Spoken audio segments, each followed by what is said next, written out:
नारी देख रहे सभी दर्शकों का मैं कविशा अरोड़ा बहुत बहुत स्वागत करती हूँ।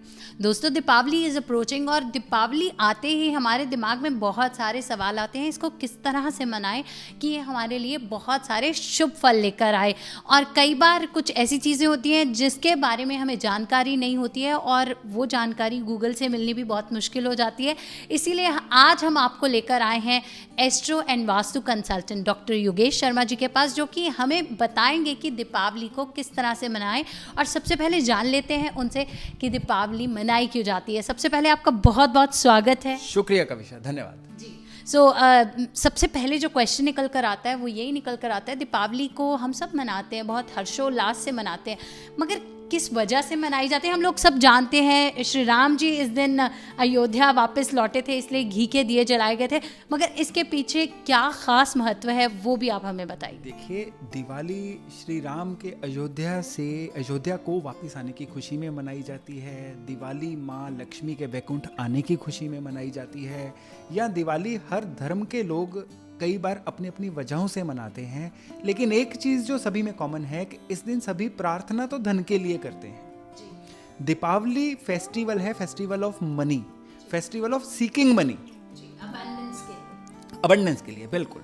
तो अगर हम दिवाली को सही तरीके से उपायों के द्वारा यूज कर पाएं तो सच में पूरे साल के लिए धन की अबंडेंस रहेगी ही रहेगी। तो इसके लिए कुछ डूज एंड डोंट्स हैं, यानी कि कुछ ऐसी चीज़ें हैं जो हमें दिवाली पर ज़रूर करनी चाहिए, लेकिन इसके साथ साथ कुछ ऐसी चीज़ें हैं जो हमें भूल कर भी दीपावली पर नहीं करनी चाहिए। तो आज मैं चाहूँगा कि आपके माध्यम से अपने प्यारे दर्शकों को ये कुछ चीज़ें ज़रूर शेयर करूँ, क्योंकि अगर आप ये चीज़ें अपनी लाइफ में अप्लाई कर लेते हैं तो दीपावली पर जो धन की ऊर्जा है, वो धन की ऊर्जा आपके बैंक की पासबुक में नजर आएगी, वो धन की ऊर्जा आपकी पॉकेट में नजर आएगी और वो धन की ऊर्जा आपके जीवन में भी नजर आएगी। ऐसे क्या उपाय बताने वाले हैं आप? I am so excited. I am sure मेरे जो दर्शक इस वीडियो को देख रहे हैं वो भी बहुत एक्साइटेड होंगे कि किस तरह से वो पूरे साल इस धन की ऊर्जा को एकत्रित करके अपने घर में रख सकते। कविशा, आप अगर गूगल पे दिवाली के उपाय लिख के भी टाइप करें तो कम से कम 1000 ऐसे उपाय आ जाएंगे कि आप एक बार शुरू हो जाएं तो अगली दिवाली तक उपाय ही करते रहेंगे। जी, बिल्कुल। लेकिन उनका कोई आपके लाइफ में रिजल्ट दिखेगा नहीं। तो अगर हम बेसिक्स को पकड़ लें तो हम बहुत अच्छे तरीके से दीपावली को अपने लिए यूज कर सकते हैं। तो बेसिक में क्या है कि आपको जानना होगा कि धन की एनर्जी कौन से ग्रह से संबंध रखती है। धन की एनर्जी संबंध रखती है शुक्र से। हालांकि धन बृहस्पति है, धन का आना बृहस्पति है, धन को कमाना बुध है, लेकिन इसके साथ साथ उस धन को यूज करना, उस धन को एंजॉय करना शुक्र है। तो धन का तो मतलब ही एंजॉय करना है।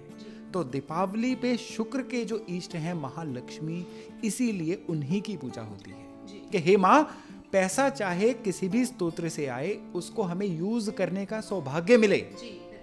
तो शुक्र की एनर्जी जो है वो महालक्ष्मी की एनर्जी है। और शुक्र का दुश्मन कौन है?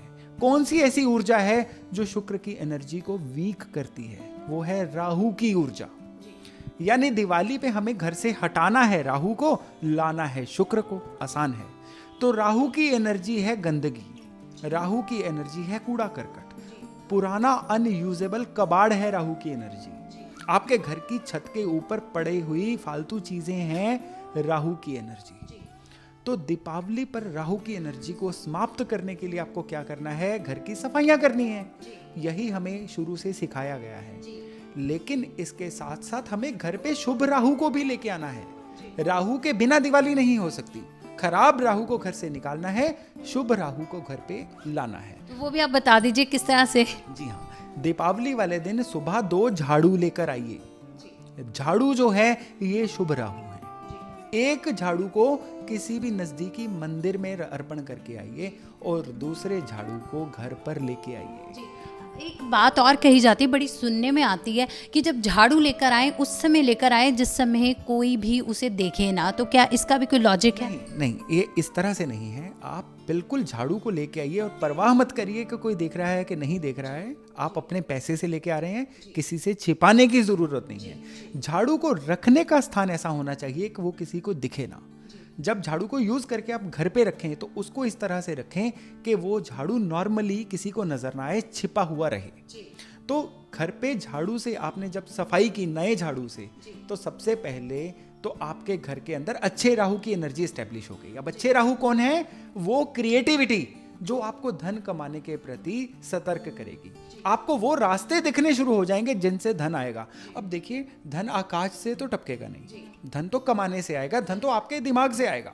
अब दिमाग के अंदर वो कौन सा खाना है? वो खाना है क्रिएटिव सोचने का, नया सोचने का, जिससे अगला पूरा साल आपको धन आए। और वो धन आएगा अच्छे राहु को एक्टिवेट करने से। और इसके बाद बारी आती है आपके घर के जो शुक्र हैं उनको सही करने की। और शुक्र को सही करने के लिए आपने क्या करना है? आपने सबसे पहले तो घर को अच्छे तरीके से सजाना है। जितनी आपकी समर्था हो उसके अकॉर्डिंग ही घर को सजाइए। आपको ज़्यादा आउट ऑफ बजट जाने की ज़रूरत नहीं है, लेकिन बस उस दिन घर को साफ सुथरा रखिए। घर के अंदर नमक वाले, सेंधा नमक वाले पानी का पोछा ज़रूर लगवाइए दिवाली के दिन। दिवाली के दिन ये बहुत ज़रूरी है, क्योंकि उस दिन जो अच्छी ऊर्जा आएगी उसको एब्जॉर्ब करने के लिए आपके घर का डिटॉक्सीफाई होना बहुत ही ज़रूरी है। अब मैं आता हूँ कि लक्ष्मी पूजन जो आप रूटीन में करते हैं, बहुत स्पेशल मत करिए। जो आप रूटीन में आपके घर के रिचुअल चलते आए हैं केवल उतना ही करिए। लेकिन उसके अलावा आपने क्या करना है कि आपने नई करेंसी का कोई एक नोट बाजार से लेके आना है जो अनयूज्ड हो, जो बाजारों से आमतौर पे मिल जाता है।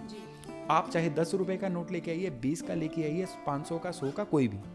और आपने एक लेके आनी है साबुत दालचीनी, दालचीनी का टुकड़ा नहीं, जो बिल्कुल वो घूमी हुई एक बांसुरी की तरह होती है, साबुत दालचीनी। अब करेंसी नोट को दालचीनी के ऊपर रोल करके लाल मौली से बांध के लक्ष्मी पूजा में रख दीजिए। अब लक्ष्मी पूजन के बाद उसी नोट चढ़ी हुई दालचीनी को अपने धन स्थान पे रखिए। दुकानदार हैं तो गल्ले में रखिए। आप गृहस्थ हैं या नौकरी करते हैं तो जहाँ पे आप चेकबुक, पासबुक या पैसे रखते हैं वहाँ पर रखिए। यकीन मानिए ये एक मैग्नेट का काम करेगी। ये सारा साल धन को आकर्षित करेगी। और अगली दीपावली पर इस नोट को चाहे दान कर दीजिए, चाहे खर्च कर लीजिए और नया नोट स्थापित करिए। क्योंकि करेंसी की एक मर्यादा होती है कि बहुत लंबे समय तक करेंसी को संभाल के नहीं रखा जाता, सर्कुलेशन में लाना ही होता है। जी, यहाँ पर एक जो क्वेश्चन है आउट ऑफ द बॉक्स निकल कर आया है कि कई लोग होते हैं कि 786 वाले नोट्स सदियों सदियों संभाल रखते हैं। क्या इस तरह से कुछ करना चाहिए या नहीं? अगर आपका नोट कलेक्शन का काम है, उससे आपको प्रसिद्धि या धन मिलता है, फिर तो कलेक्ट करिए, वो आपके कारोबार का हिस्सा हो गया। अगर ऐसा कुछ भी नहीं है, किसी भी नंबर वंबर के नोट वैसे ही कलेक्ट करते हैं, तो यकीन मानिए आप अपने शुक्र को खराब कर रहे हैं। जब आप करेंसी को सर्कुलेट होने से रोकते हैं तो इसका सीधा असर पड़ता है आपके शुक्र पर। और जब शुक्र खराब होते हैं, पैसा जितना मर्जी आता जाए, या तो टिकता नहीं है या आपको उस पैसे को भोगने का समय या सुख नहीं मिलता है। और यहाँ पर जो ज़बरदस्त इन्फॉर्मेशन निकल कर आई है बहुत ही बेहतरीन है। मगर एक क्वेश्चन जो मेरे मन में आ रहा है, दीपावली आती है तो गिफ्ट एक्सचेंज होते हैं, तो यहाँ पर जो बात निकल कर आती है, जिस तरह से आपने बताया खराब राहु, अच्छा राहु, ये सारी चीज़ें, मुझे लगता है कि अब हमें ये भी जान लेना चाहिए कि कौन से गिफ्ट आइटम्स हमें एक दूसरे को गिफ्ट देनी चाहिए जो कि पूरे साल हमें एक तो यादगार बनकर रहे और एक शुभ फल भी दें। देखिए, मैंने अभी जैसे कि शुरू में बात की थी कि दिवाली पे कुछ डूज एंड डोंट्स हैं। अब मैं डोंट्स पे आ रहा हूँ कि दिवाली पे क्या नहीं करना चाहिए। देखिए, दीपावली अगर शुभकामनाओं का त्यौहार है तो शुभकामनाएं जो है गिफ्ट्स को एक्सचेंज करने से ही होती हैं। हम गिफ्ट्स लेते भी हैं, गिफ्ट्स देते भी हैं। तो दीपावली पे आप जो दिल करे, जो आपके अफोर्ड कर सकें, आप वो गिफ्ट दीजिए। लेकिन जो नहीं देना है वो कुछ एक चीज़ें हैं, एक दो चीज़ें हैं, वो कृपया एक दूसरे को मत दीजिएगा।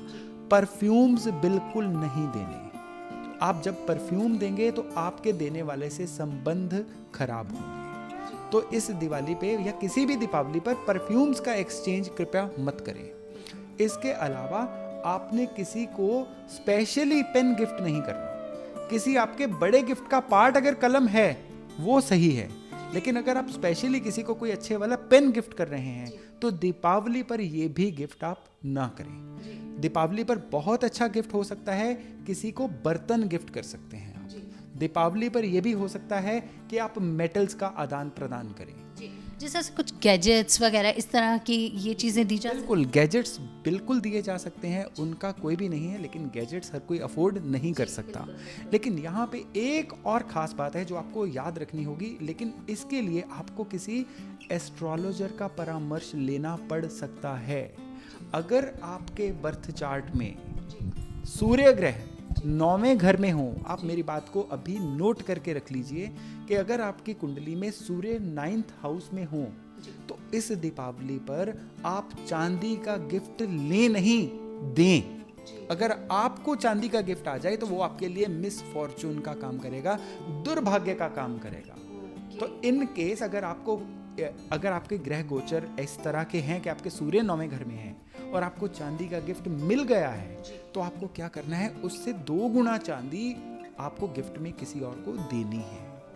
हाँ, तो वैसे तो ध्यान रखिएगा कि अगर आपके सूर्य 9th हाउस में चांदी का गिफ्ट मत लीजिए, अगर मिल ही गया है तो उससे 2 गुना चांदी जो है आपको देनी होगी।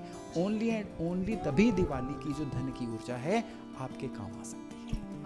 So much information in single video, और आई एम श्योर आप सभी को हमारी आज की वीडियो बहुत पसंद आई होगी। पसंद आई है तो इसे शेयर ज़रूर कीजिएगा, लाइक कीजिएगा।